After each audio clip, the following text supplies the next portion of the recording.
My mother-in-law surprised me by saying that she and my husband are moving out, leaving me to take care of my father-in-law forever. It shocked me. It basically means she's supporting my husband, who's having an affair. They plan to live with his mistress, where my father-in-law, who needs care, also lives. Despite this, they're ignoring his needs. I'm angry at their actions, but I can't just leave my father-in-law alone. Then, unexpectedly, my father-in-law stands up, breaking his wheelchair-bound state. Let me introduce myself. I'm Linda, almost 30 years old, married to Tom for 3 years. We used to enjoy each other's company, but lately, things have felt dull. Maybe it's what they call being too comfortable. We've settled into a routine, but it feels repetitive. About a year ago, Tom's work got busier, and he started going on business trips, which never happened before.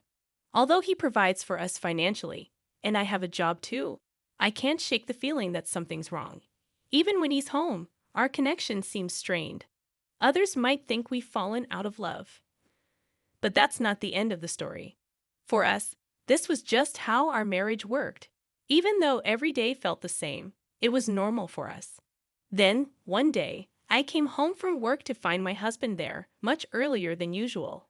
He usually never gets home before 10 p.m., but it was only 7 p.m. "Welcome home," he said, which was odd.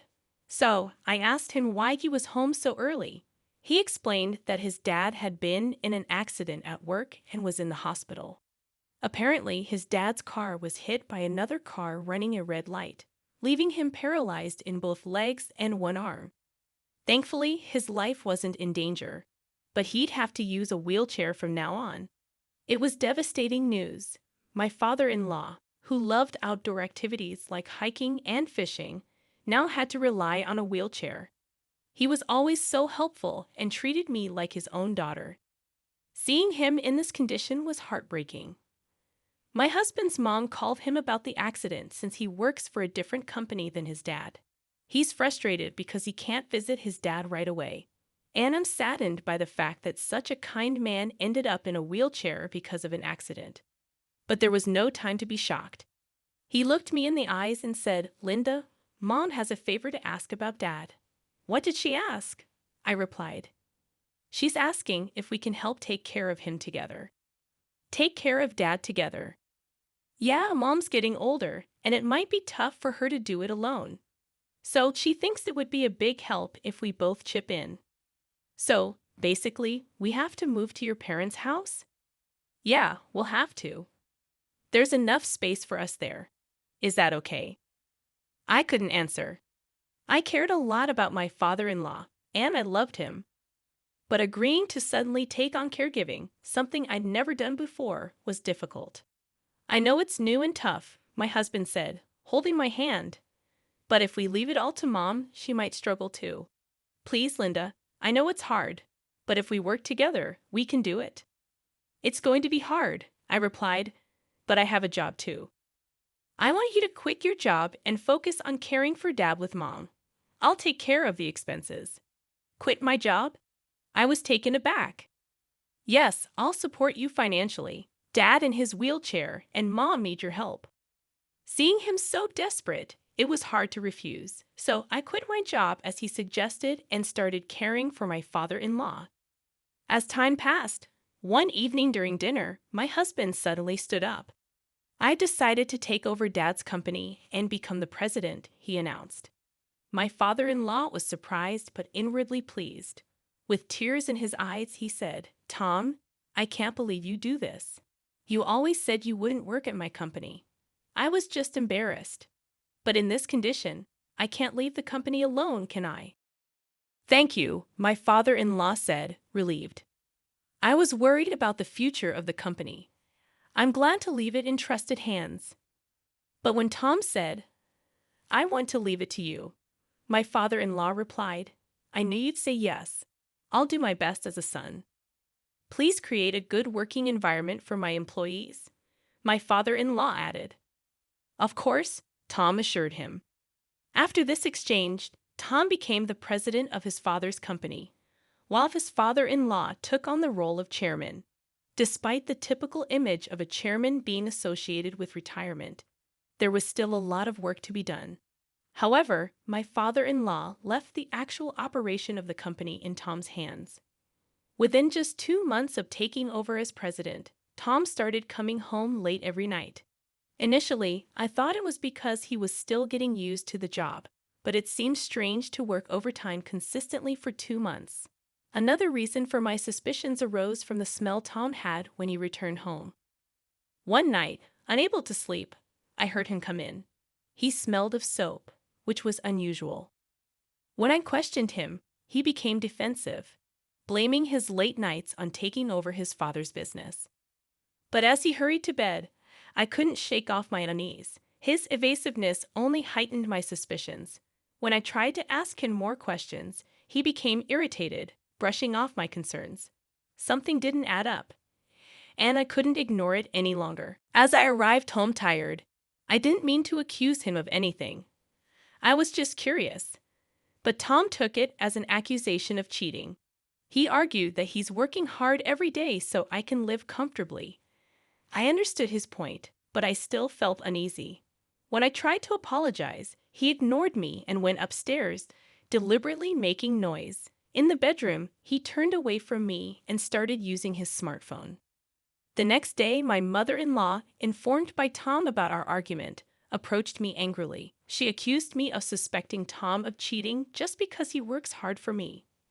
I tried to explain that I was only curious, but she insisted it was wrong to make Tom uncomfortable. She left, leaving all the housework for me to do. My mother-in-law doesn't think highly of me, despite pretending to share the housework. In reality, I do everything, including taking care of my father-in-law. During the day, she finds excuses to go out, returning only in the evening. My father-in-law, mostly staying in his room, doesn't realize how often she's gone.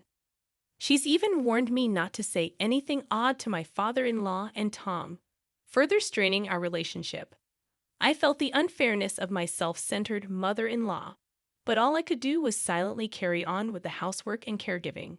However, the reason I could endure such a life was mainly because of my father-in-law. Every time I helped him, he genuinely apologized. "Linda, I'm sorry. I'm sure you'd hate taking care of an old man like me," he'd say. "Don't worry about it. I think of you as my real father. I'm happy to help," I'd reply. "I'm glad that Tom married someone like you, Linda. Despite all the trouble I've caused you with my care, you still speak so kindly to me." "I'm a lucky man," he'd express gratefully. "I'm also happy to have such a kind person as my father-in-law," I'd assure him. Despite feeling uncomfortable due to my husband and mother-in-law's behavior, I kept going because of my father-in-law's kindness. My routine involved helping my father-in-law before bed and then turning off the lights. One day, when I finished and returned to the living room, my usually absent husband was there, talking to my mother-in-law. Something felt off, and my fears were confirmed when my mother-in-law dropped a bombshell. "Good timing, Linda. We need to talk. Please take care of James here for the rest of his life," she said. Confused, I asked what she meant. But before I could fully grasp the situation, my husband handed me divorce papers. "I have someone else, and we're leaving to live with her. You can deal with the divorce papers," he said coldly. Stunned and devastated, I collapsed as they packed their bags and left, ignoring my tears.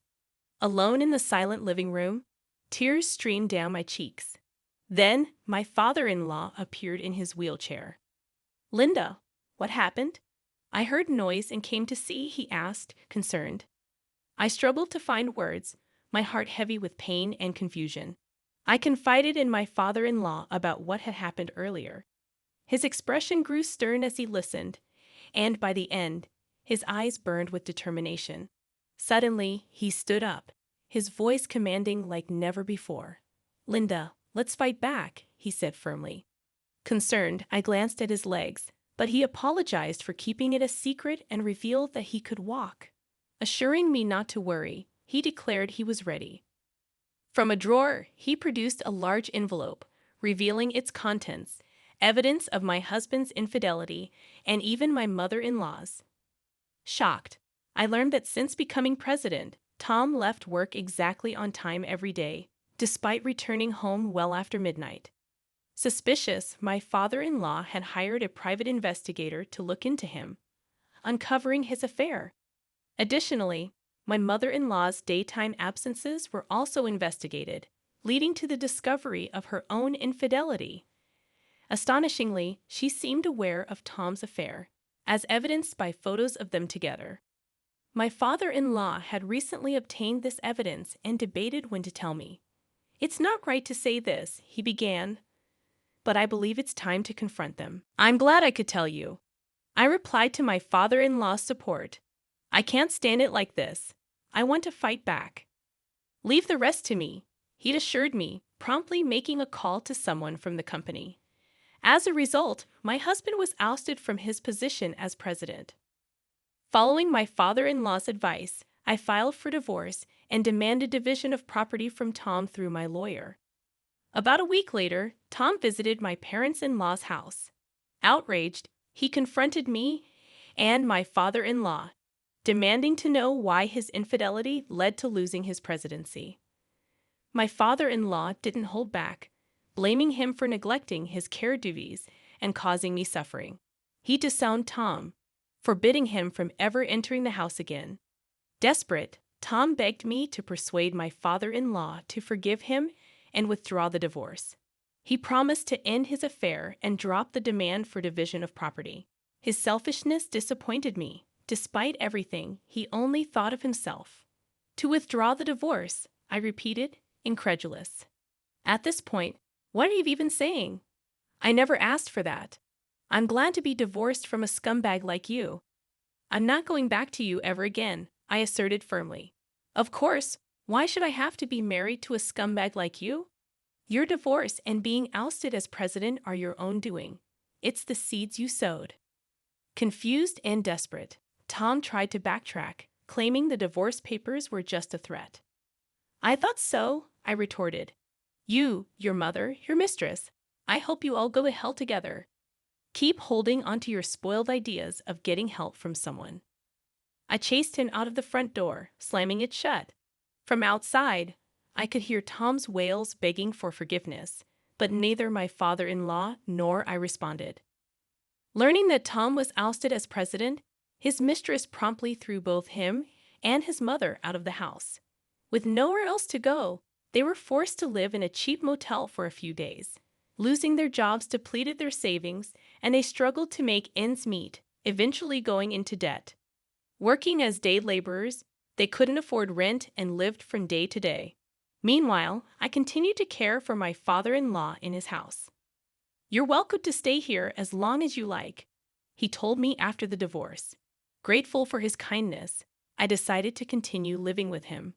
Recently, he started going to a senior daycare center, allowing me to work while he's out. Despite potential challenges in the future, I'm determined to do everything I can for him.